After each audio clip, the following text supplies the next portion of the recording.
2 atau 3 pekan ya, 2 pekan lebih kurang teman-teman melakukan ujian tengah semester dan hari ini pertemuan pertama pasca UTS. Bagaimana dengan UTS-nya teman-teman sekalian? Aman, lancar, damai? Alhamdulillah lancar, Pak. Alhamdulillah lancar sedikit. Nah, baik, hari ini saya kembali menyapa teman-teman dalam ruang virtual. Mudah-mudahan teman-teman tidak bosan ya untuk kembali kita berkuliah di hari Jumat yang mudah-mudahan penuh dengan keberkahan. Tadi pagi saya dapat kabar dari ketua kelasnya bahwa memang jadwal kita di hari ini pukul 10 dan kebetulan hari ini saya sedang bisa melakukan kuliah tepat di waktunya gitu ya. Kelas-kelas lain kemarin dari hari Senin sampai malam tadi saya hampir semua geser ke malam hari gitu ya. Dan alhamdulillah hari ini karena memang hari Jumat jadi saya bisa melakukan agenda kuliah sesuai dengan waktunya. Sebagaimana yang telah saya sampaikan kepada teman-teman semua bahwa di pertemuan hari ini kita masih akan melanjutkan sesi diskusi kelompok dengan makalah yang teman-teman sudah siapkan dan sudah buatkan. Saya tadi sudah review juga kembali makalah yang teman-teman sudah sampaikan melalui Google Drive, baik itu PowerPoint maupun melalui PDF. Dan saya berharap juga teman-teman yang lain sudah juga membaca apa yang sudah disampaikan oleh pemateri agar teman-teman nanti pada saat sesi diskusi juga sudah memiliki pengetahuan dasar tentang apa-apa saja yang akan disampaikan oleh teman-temannya sehingga nanti pada saat sesi diskusi tanya jawab ya penyampaian ide dan gagasan teman-teman bisa langsung connecting gitu ya tidak loading dulu mencerna apa yang disampaikan. Ada 2 kelompok yang hari ini akan bertugas melakukan sharing ya pengetahuannya tentang makalah dan masing-masing kelompok seperti biasa saya berikan waktu 15 menit untuk sesi presentasi, kemudian dilanjutkan terlebih dahulu dengan kelompok yang kedua. Nah, setelah 2 kelompok selesai presentasi, baru nanti moderator akan memandu jalannya diskusi. Diskusi tidak hanya berbentuk pertanyaan, bisa juga penambahan ide, gagasan, atau apa-apa saja, saran ya, yang membangun terhadap apa saja materi yang diberikan. Jadi teman-teman nanti bisa menyampaikan tambahan materi, misalnya apa yang teman-teman ketahui nanti di mix and match dengan apa yang diketahui oleh teman-teman yang melakukan presentasi.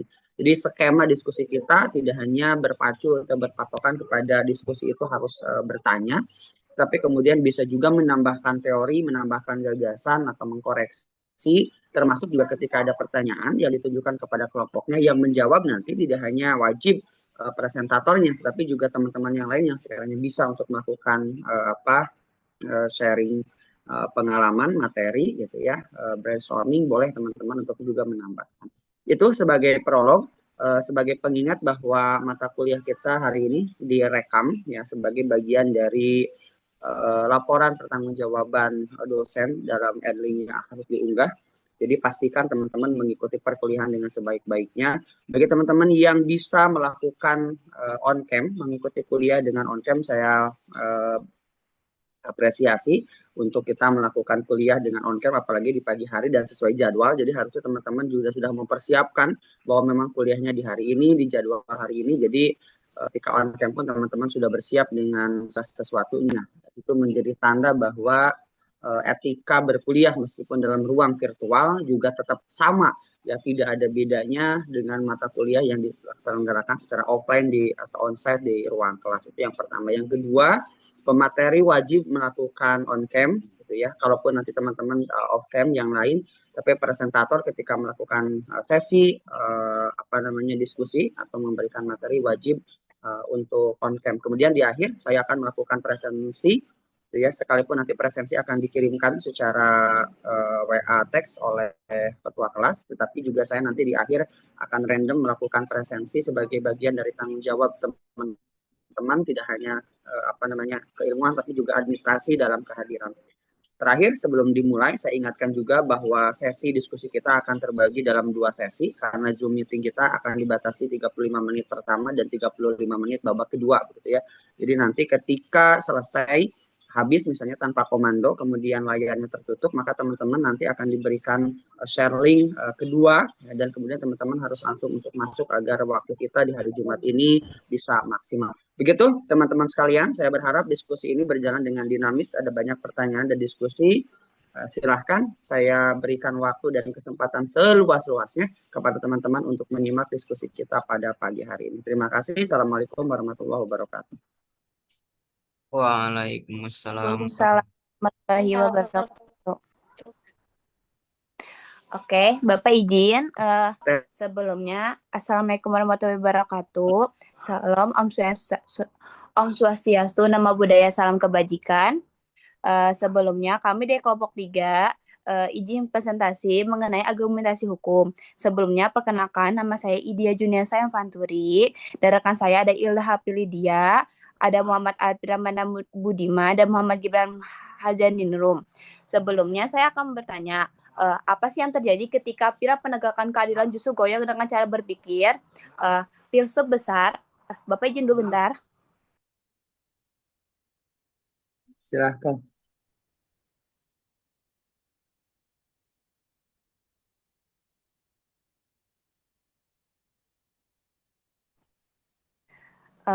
Baik, sebelum saya akan bertanya, apa yang terjadi ketika viral penegakan keadilan justru goyang karena cara berpikir? Pada dasarnya, filsuf besar Aristoteles pernah mengatakan bahwa hukum adalah akal budi tanpa nafsu.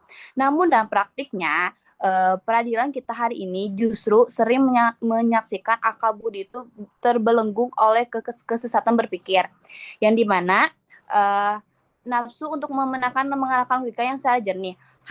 Hal ini kami akan membahas sebuah krisis yang diam-diam menggerogoti fondasi hukum kita.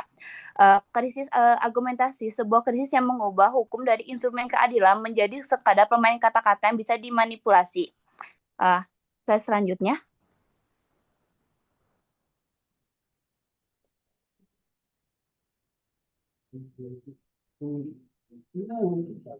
Slide selanjutnya, Gibran. Tunggu sebentar. Mana itu ya? Oh, oke.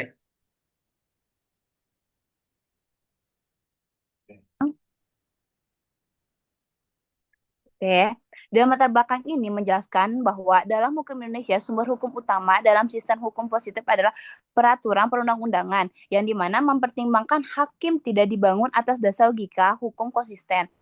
Penggunaan pasal yang tidak relevan atau pengabaian terhadap asas-asas keadilan substansif. Krisis ini menandakan adanya kemerosatan dalam kualitas penerapan hukum atau legal reasoning, di mana hukum hanya dijadikan alat pomar untuk melegislasikan keputusan, bukan untuk mencapai keadilan yang sesungguhnya. Dan penelitian ini diharapkan bisa memberikan manfaat praktis dan teoris. Secara teoritis, hasil bisa memperkaya literatur serta tentang argumentasi hukum di Indonesia yang masih jarang dibahas dalam konteks kritis. Oke, selanjutnya.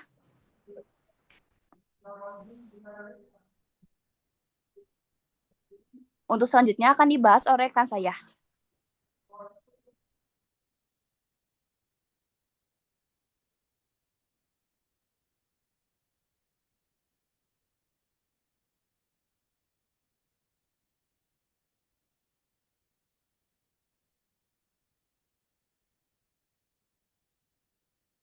Oh,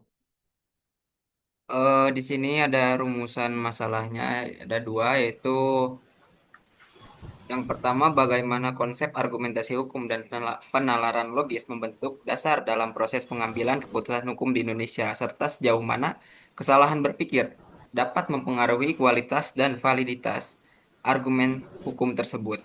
Yang kedua, bagaimana upaya yang dapat dilakukan untuk memperbaiki kualitas argumentasi hukum dalam sistem peradilan Indonesia.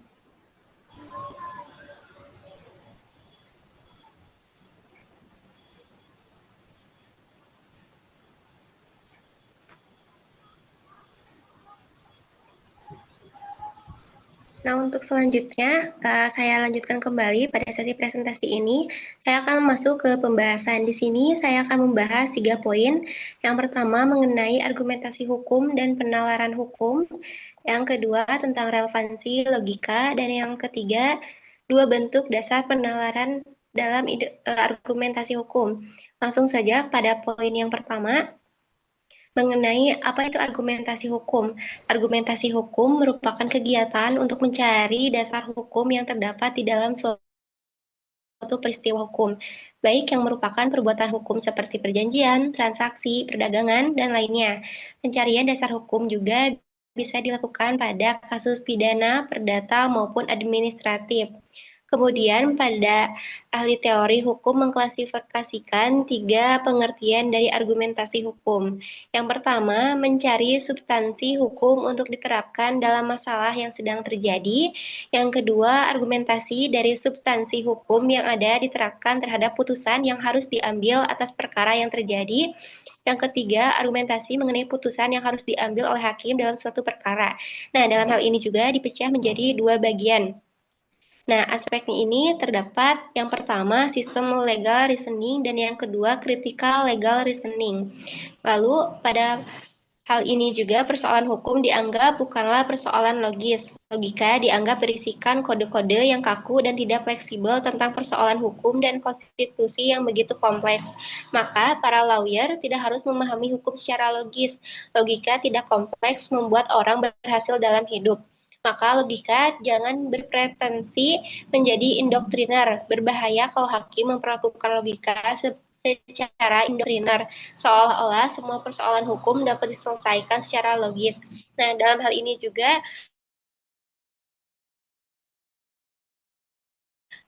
sejalan dengan apa relevansi yang sudah ada. Jadi harus berpikir juga mengenai relevansi yang terjadi pada peristiwa hukum yang sedang terjadi tersebut yang sedang ditangani. Lalu yang kedua, mengenai relevansi logika. Nah, logika dan penalaran hukum merupakan kegiatan atau bagian yang tidak terpisahkan dari studi hukum. Dalam konteks yang lebih luas, logika berperan sebagai alat untuk mengontrol emosi, perasaan, prasangka, bahkan juga passion manusia yang berkecamuk dalam perumusan, pelaksanaan, dan penerapan hukum. Pertimbangan dan penalaran logis menjamin objektivitas dan imparsialitas hukum. Karena dengan penalaran logika, hukum tak lagi mendasarkan diri pada kepentingan dan pertimbangan lain di luar nalar dan akal sehat. Dengan logika, kepastian hukum pada akhirnya didasarkan pada relasi antara keduanya dalam proporsi logis yang dirumuskan secara objektif legislasi. Penalaran hukum ini juga memperlihatkan eratnya hubungan antara logika dan hukum. Logika merupakan ilmu tentang berpikir bagaimana secara tepat dan dapat memikirkan hukum atau sebaliknya ide, gagasan, dan opini dalam opini hukum pada dasarnya bersifat logis juga. Dengan adanya penalaran hukum, hukum bukan dipahami sekedar hafalan pasal belaka saja. Hukum juga bukan sekedar norma atau aturan yang ditetapkan otoritas tertinggi dan wajib diikuti. Akan tetapi, hukum harus didasari pada sifat logis, sebab logis adalah salah satu karakter atau sifat dasar hukum. Dan poin yang terakhir, 2 bentuk dasar penalaran hukum ini ada induksi dan deduksi. Para logikawan umumnya membagi penalaran hukum kedua kategori utama, yakni penalaran induksi dan penalaran deduksi. Penalaran induksi didasarkan pada generalisasi pengetahuan atau pengalaman yang sudah kita miliki. Berdasarkan pengetahuan atau pengalaman yang kita miliki tersebut, dirumuskan atau disimpulkan suatu pengetahuan atau pengalaman baru. Atau dengan rumusan lain, induksi adalah proses penarikan kesimpulan universal berdasarkan pengalaman, data, fakta, atau pengetahuan terbatas sebagai premis yang kita miliki. Selanjutnya akan dijelaskan oleh rekan saya, kepadanya saya kembalikan. Terima kasih. Oke, untuk slide selanjutnya akan dijelaskan oleh saya. Nah, pada bagian ini saya akan membahas 2 hal penting tentang argumentasi hukum, yaitu kesesatan berpikir dalam argumentasi hukum dan upaya-upaya yang dapat dilakukan untuk memperbaiki kualitas argumentasi hukum. Nah, yang pertama, kesesatan berpikir atau logical fallacy merupakan bentuk kekeliruan dalam proses bernalar yang membuat argumen kehilangan validitas atau keakuratan. Nah, ada beberapa jenis kesesatan yang umum terjadi di dunia hukum. Yang pertama ada argumentum ad ignorantiam. Nah, yaitu ketika suatu pernyataan dianggap benar hanya karena belum terbukti salah. Yang kedua ada argumentum ad verecundiam, yaitu menerima argumen hanya karena disampaikan oleh orang yang dianggap ahli, bukan karena alasan yang benar. Yang ketiga yaitu argumentum ad hominem, yaitu menolak argumen karena melihat siapa yang menyampaikan, bukan dari isi argumennya. Yang keempat, argumentum ad misericordiam. Nah, ketika rasa kasihan dijadikan dasar untuk membenarkan suatu klaim. Yang kelima ada argumentum ad baculum, yaitu menerima argumen karena adanya ancaman atau bukan karena logika yang kuat. Nah, kesesatan-kesesatan seperti ini bisa merusak objektivitas penalaran hukum yang berdampak pada kualitas putusan. Nah, selanjutnya, ada beberapa upaya yang dapat dilakukan untuk memperbaiki kualitas argumentasi hukum ini. Yang pertama adalah peningkatan kualitas pendidikan hukum melalui analisis, studi kasus, dan debat hukum, serta penguatan kemampuan logika dan penalaran bagi mahasiswa maupun akademisi. Yang kedua adalah pengembangan kapasitas profesional penegak hukum melalui pelatihan berkelanjutan dan sertifikasi argumentasi hukum dan forum diskusi putusan. Yang ketiga adalah penguatan mekanisme pengawasan dan evaluasi kualitas putusan agar argumentasi hakim lebih transparan, akuntabel, dan bebas dari bias. Yang keempat, pemanfaatan teknologi seperti basis data jurisprudensi dan alat analisis digital untuk meningkatkan ketelitian dan konsistensi argumentasi. Dan yang terakhir adalah penegakan kode etik serta pembangunan budaya integritas sehingga segala bentuk manipulasi argumentasi dan kesesatan berpikir dapat diminimalkan. Melalui langkah-langkah ini kami harapkan kualitas argumentasi hukum di Indonesia semakin rasional, objektif, dan mampu mendukung terwujudnya keadilan yang substantif. Sekian dari saya.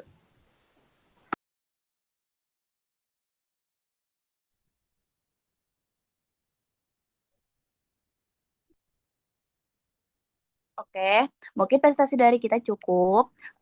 Kesimpulannya bisa kita dapat adalah dalam dunia hukum, argumentasi dan penalaran hukum bukan hanya sekedar alat untuk membangun kasus, tapi juga pondasi untuk keadilan. Ketika dalam argumentasi dan penalaran hukum tidak sesuai dan relevan dengan suatu fenomena atau konfliknya, maka akan terjadilah kekosongan hukum yang akan menyebabkan tujuan hukum itu tidak tercapai. Karena dalam tujuan hukum sendiri harus memenuhi prinsip keadilan dan manfaatan, serta kejelasan dalam setiap ketindakan. Peningkatan kode etik dan profesionalisme penegak hukum harus dilakukan agar tidak terjadi kesesatan berpikir. Dan saran dari saya dulu ada 4 poin. Yang pertama ada 1, reformasi pendidikannya, di mana transformasi kurikulum dalam penegakan HAPAM menjadi pengembangan logika hukum, kemampuan analisis kritis. Yang kedua, sertifikasi kompetensi argumentasi, yang di mana adalah pengembangan program sertifikasi kompetensi argumentasi hukum bagi calon hakim, jaksa, dan advokat. Yang ketiga, sistem review putusan, yang di mana membangun mekanisme review terhadap pertimbangan hukum dan putusan penting. Yang keempat, kolaborasi lintas disiplin, di mana mitra antara dunia hukum dan filsafat logika, ilmu komunikasi untuk mengembangkan metodologi argumentasi. Sekian dari kelompok saya. Apakah ada yang ingin bertanya? Pertanyaan disatukan saja di kelompok selanjutnya nanti, Teh. Oh, baik, Pak. Sebelum itu, mohon maaf apabila ada kesalahan dalam pengucapan atau penyampaian materi dari kelompok kami. Untuk itu, sekian. Terima kasih. Wassalamualaikum warahmatullahi wabarakatuh. Waalaikumsalam warahmatullahi wabarakatuh.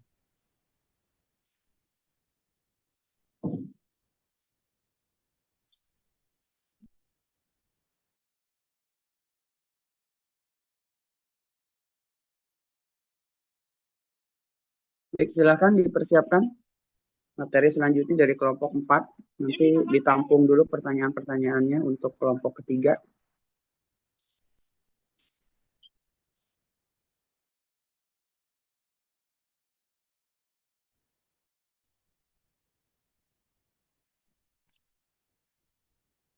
Assalamualaikum warahmatullahi wabarakatuh. Shalom, Om Swastiastu, Namo Buddhaya, salam kebajikan. Terima kasih atas kesempatan yang diberikan kepada kelompok kami. Sekarang kami akan mempresentasikan hasil diskusi kelompok kami dengan judul argumentasi hukum dalam putusan hakim.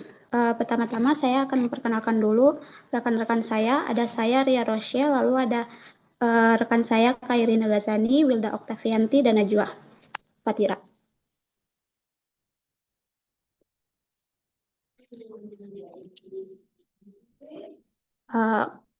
Kita akan masuk ke dalam sesi presentasi.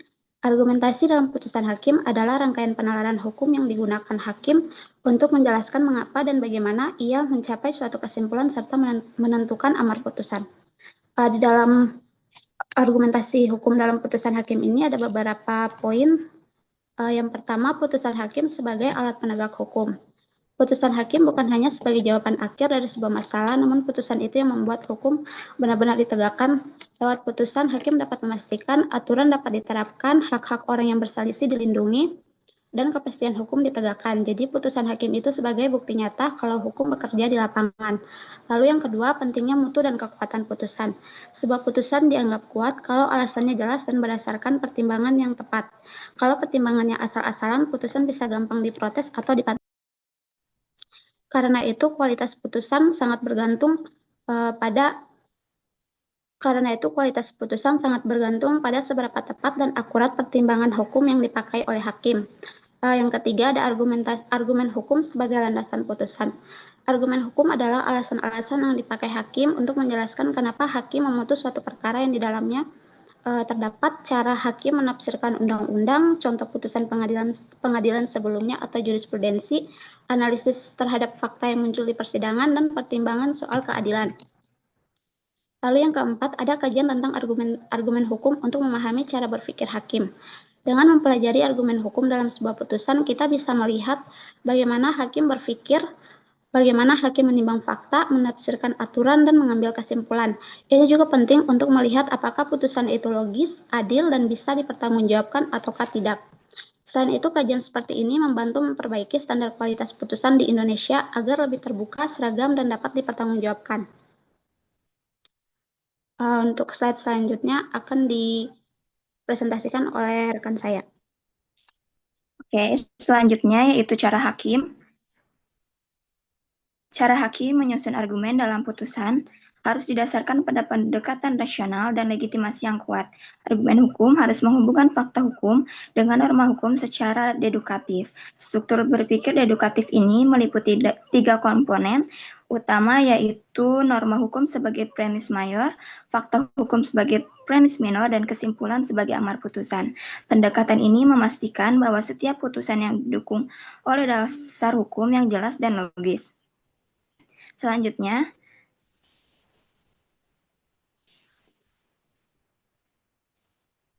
Selanjutnya yaitu faktor-faktor yang mempengaruhi kualitas argumen hukum yang perlu diperhatikan, yaitu faktor internal meliputi kemampuan hakim dalam memahami norma hukum secara mendalam, keahlian dalam menilai alat bukti, serta integritas dan pengalaman hakim. Sedangkan faktor eksternal yang meliputi beban perkara yang tinggi, kultur akademik di pengadilan, dan keterbukaan terhadap publik, serta akuntabilitas yudisial. Faktor-faktor ini sangat menentukan kualitas argumen yang dihasilkan karena akan mempengaruhi ke dalam analisis dan transparansi dalam memproses pengambilan keputusan. Selanjutnya akan dilanjutkan oleh rekan saya.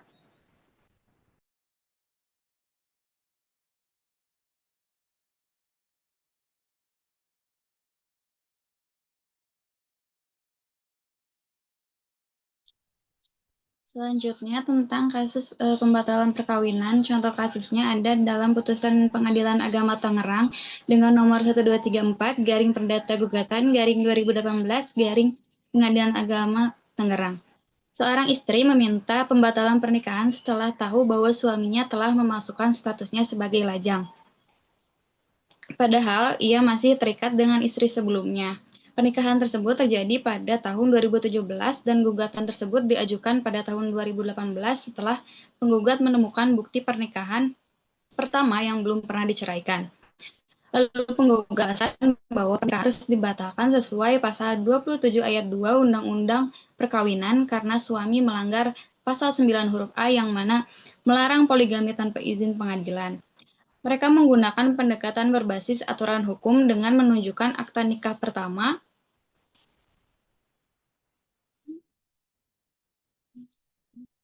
dan kesaksian yang membuktikan pernikahan sebelumnya masih sah. Argumen ini diperkuat dengan gagasan bahwa pemalsuan status pernikahan adalah cacat kehendak yang membuat akad nikah tidak sah. Di sisi lain, tergugat menolak dengan argumen berbasis konsekuensi, mengatakan bahwa pembatalan akan merugikan anak yang lahir dari pernikahan tersebut. Mereka juga menyatakan bahwa pernikahan pertama sudah tidak harmonis meski belum resmi bercerai. Jadi pernikahan kedua dilakukan dengan niat baik. Tergugat meminta dispensasi dan izin poligami secara mundur. Selanjutnya, Majelis Hakim dalam pertimbangannya menggunakan silogisme deduktif dengan premis utama dari pasal 24 dan 27 Undang-Undang Perkawinan yang menyatakan pernikahan bisa dibatalkan jika ada pelanggaran syarat-syaratnya. Premis pendukungnya adalah fakta bahwa tergugat masih terikat pernikahan sah saat menikah dengan penggugat tanpa izin poligami. Dan kesimpulannya pernikahan harus dibatalkan. Lalu hakim menepis argumen konsekuensi tergugat dengan menjelaskan bahwa perlindungan anak sudah diatur dalam pasal 28 Undang-Undang Perkawinan di mana anak tetap sah meski pernikahan dibatalkan. Mereka juga menggunakan argumentum a contrario bahwa izin poligami harus didapat sebelum pernikahan bukan setelahnya sesuai tujuan pasal 3-5 Undang-Undang Perkawinan untuk mencegah kesewenang-wenangan. Logika hukum dalam putusan ini cukup karena hakim tetap konsisten pada asas legalitas dan tidak terpengaruh emosi salah satu pihak. Penggunaan silogisme deduktif pas karena kasus ini jelas melanggar aturan wajib undang-undang. Namun ada kekurangan dalam analisis proporsionalitas di mana hakim kurang mempertimbangkan apakah pembatalan adalah salah satu jalan atau satu-satunya jalan atau bisa diganti dengan sanksi lain. Mengingat pernikahan pertama sudah tidak berjalan. Meski begitu, putusan ini menunjukkan komitmen pada kepastian hukum dan melindungi institusi pernikahan dari penipuan sehingga bisa dipertanggungjawabkan secara hukum. Selanjutnya akan dilanjutkan kembali oleh rekan yang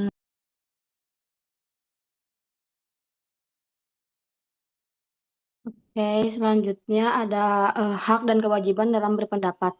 Dalam konteks peradilan maupun ruang publik, setiap orang memiliki hak untuk menyampaikan pendapat. Namun kebebasan ini beriringan dengan kewajiban untuk tidak melanggar hukum dan tidak merugikan orang lain. Kaitannya dengan argumentasi hukum, hakim maupun aparat peradilan harus menyampaikan pertimbangan secara terbuka dan bertanggung jawab. Karena putusan yang mereka buat diawasi oleh publik dan dunia akademik. Next. Selanjutnya ada kesimpulan. Kesimpulan ini menegaskan bahwa argumentasi hukum merupakan inti dari kualitas dan legitimasi putusan hakim. Argumen hukum menjadi bentuk pertanggungjawaban intelektual seorang hakim dalam menunjukkan dasar mengapa suatu putusan diambil. Kualitas argumentasi dipengaruhi kemampuan hakim menafsirkan dan menghubungkan fakta dengan norma hukum. Selain itu, faktor eksternal seperti sistem peradilan dan kultur transparansi turut menentukan mutu argumentasi yang disusun. Maka peningkatan kompetensi argumentasi hakim, pembinaan profesionalitas, serta informasi kelembagaan merupakan langkah penting agar putusan yang dihasilkan tidak hanya sah secara formal, tetapi juga menghadirkan keadilan substansi bagi masyarakat. Saya kembalikan ke moderator.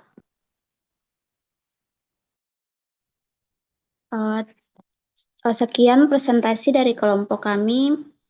Apakah ada pertanyaan yang ingin ditanyakan? Kami persilakan.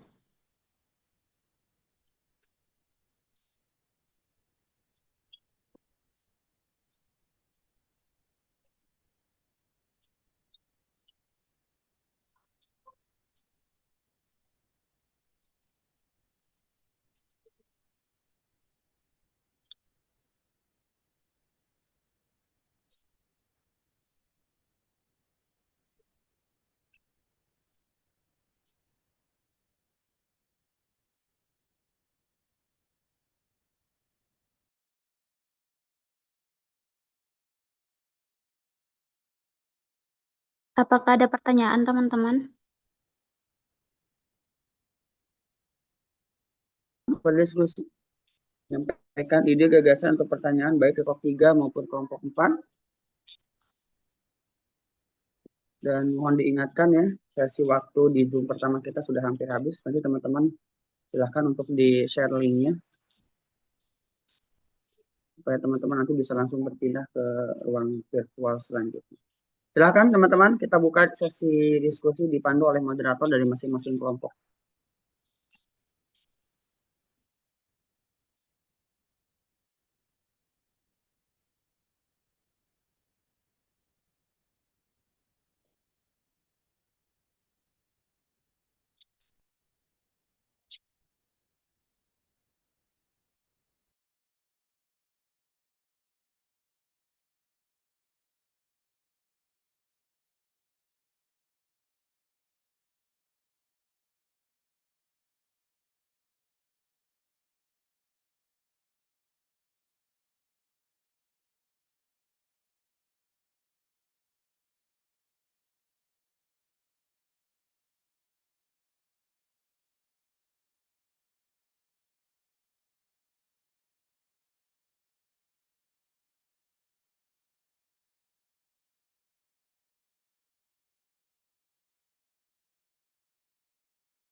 Silahkan teman-teman sekalian, sampaikan apa saja yang menurut teman-teman perlu didiskusikan kaitan dengan argumentasi hukum, analisis kritis mengenai argumentasi hukum. Kemudian jadi kelompok 4 menyampaikan kaitan dengan argumentasi hukum dalam putusan hakim. Ini banyak sekali ya hal-hal yang sifatnya akan menjadi debatable, paradigma berpikir kita menjadi sangat luas kaitan dengan argumentasi hukum. Termasuk mungkin teman-teman bisa menanyakan kaitan dengan kasus-kasus yang sedang hari ini terjadi di negara kita yang pada prinsipnya banyak juga mengemukakan atau melibatkan irisan-irisan argumentasi hukum ya, dalam putusan-putusan maupun dalam penetapan-penetapan tersangka. Misalnya hari ini salah satu kasus yang sedang terjadi, teman-teman melihat ada kasus Roy Suryo CS misalnya, terlepas dari masalah ijazah palsu atau tidaknya yang dijadikan masalah oleh Roy Suryo dalam kasus itu. Tetapi kemudian sebagai seorang ahli hukum, analis hukum, ya kita perlu juga kemudian membaca situasi yang terjadi kaitan dengan persoalan atau kasus tersebut, di mana hari ini polisi menetapkan misalnya Roy Suryo dengan penetapan kasus dengan undang-undang dengan pasal-pasal yang berlipat atau pasal-pasal ganda. Contoh disangkakan dengan pasal pencemaran nama baik. Kemudian di sana ada ujaran kebencian, ada fitnah misalnya. Terus kemudian juga polisi menetapkan dengan undang-undang ITE, ya, pasal 27, pasal 28 dan yang lain-lain. Nah, ada banyak sekali argumentasi hukum yang bisa masuk dan relevan dalam kasus tersebut. Betul ya, kenapa kemudian banyak pihak yang berargumen berdasarkan dengan logika berpikir hukum bahwa ini bukanlah kasus yang kemudian harus dipidanakan karena kebebasan berekspresi dan berpendapat